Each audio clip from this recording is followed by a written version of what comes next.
മൂന്നാമത്തെ ഉത്സവം, അതായത് മൂന്നാമത്തെ ഘട്ടം ഈ ഭൂതഗണങ്ങളുടെ അതെങ്ങനെ ഞാൻ പറഞ്ഞല്ലോ, എൻ്റെ ഒരു പ്രശ്നം അവിടെ ഞാൻ ഡയറക്റ്റ് ഇൻവോൾവ് ഇല്ല. അപ്പോൾ അവിടെ കൂടുതലും ഗൂഢപൂജകളാണ്.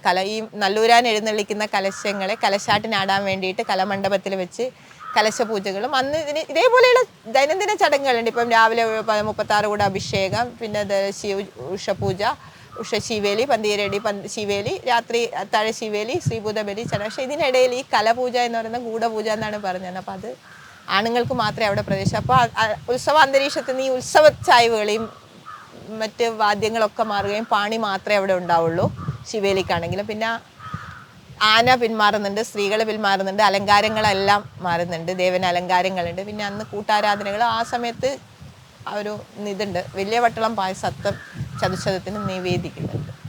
പിന്നെ തിരിച്ച് ഭണ്ഡാരം എഴുന്നള്ളിക്ക് ഉത്സവ അന്തരീക്ഷം മാറുന്നെന്നാണ് അവർ പറഞ്ഞു തന്നത്. എൻ്റെ ഒരു പ്രശ്നം, ഞാൻ അവിടെ പ്രവേശിക്കാത്തൊരു കാര്യമായതുകൊണ്ട് എനിക്കതിൽ പരിമിതികളുണ്ട്.